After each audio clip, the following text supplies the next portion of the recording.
Welcome to the first in a series about designing a business. My template for doing this, and for a business plan, is actually this book, Business Model Generation, by Alexander Osterwalder and Yves Pigneur. If you're watching this, I'm assuming that you want to start your own business, or perhaps you've started it already, and you want to look a little bit at the assessment, analysis, and plan for it. Or you just like to look and listen to me. Designing a business and writing a business plan are both things that require what you might think of as an unlikely skill, storytelling. Through words on a page, or perhaps a PowerPoint presentation, or a live video, you have to define how your business will work in a way that will inspire three key audiences: potential investors, employees, and you. Will you fight? No! We will run! And we will live! In a later video, I'll talk about the briefest, most refined, and most difficult form of storytelling, which is the pitch. But for now, we're going to take a look at the big picture. Why do we need a story? Because a business plan is a kind of fiction. You're painting a future that hasn't happened yet. You need your audience to suspend disbelief, engage with the characters, and of course, eventually root for a positive outcome. It's kind of like Mission Impossible and you're Tom Cruise.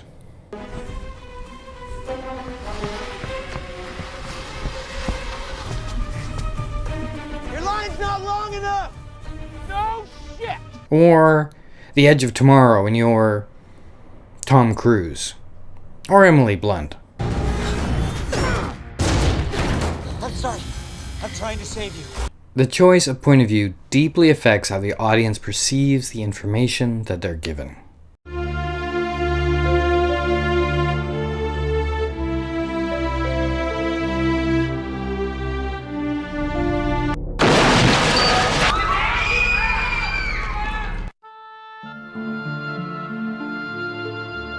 With a business plan, it's best to choose one of two perspectives: the company side or the customer side.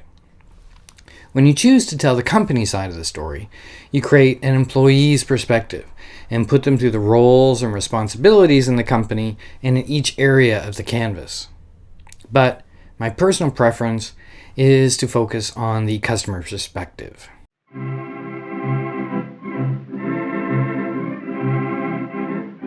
The American housewife. Who has a more important, a more responsible occupation? Wife, mother, laundress, counselor, maid, chef, purchasing agent. Because, as Peter Drucker said, a company has one responsibility: to create a customer where there was none before.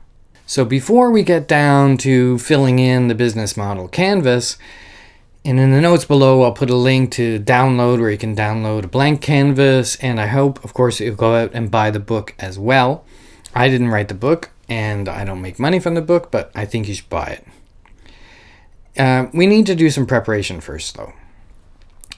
If you have a business partner or two, then get them to look at this video and my book review of the Business Model Generation book, and perhaps also to get the book as well. You should also have a basic understanding of what it is you want to do as a business. I know that sounds funny, but some people don't. They just know they want to start. But what's really, really important at this stage is to not limit yourself, to fall in love with your own idea. What you need to do during the using of the canvas and this video series is to not only elaborate on the idea, but also test and modify it. What I strongly recommend is a session with your business partners, or if you're doing it alone, by yourself, where you spend 20 minutes thinking of all the reasons this won't work. Be honest, be realistic, and maybe even play devil's advocate. But after that, spend 20 minutes thinking of all the reasons why it will work. The reasons that you love to go into it with, again, an honest and positive and realistic approach. These 40 minutes are going to do a lot to help you sound out the possible opposition to your idea. All of this is about getting a feel for the current environment, perhaps what the customers and your own feelings are. We need to get these ingredients together before we get about actually filling in the canvas. Over this series of videos, I'm going to be going into each section of the business model canvas, looking at the details and the relationships between the sections. I'm going to be using an idea for a new company of mine as a guinea pig. Actually, the whole reason I'm doing this series is to help me talk about my business. So if you want to join in the conversation, leave a comment below, subscribe. I'd love to hear your business ideas and talk about them with you if you want. Also, don't forget to go over to philsmy.com and subscribe to my newsletter there. About once a week, I send out a digest of the articles I've written, plus some special little tidbits. So, see you next time as we design a business.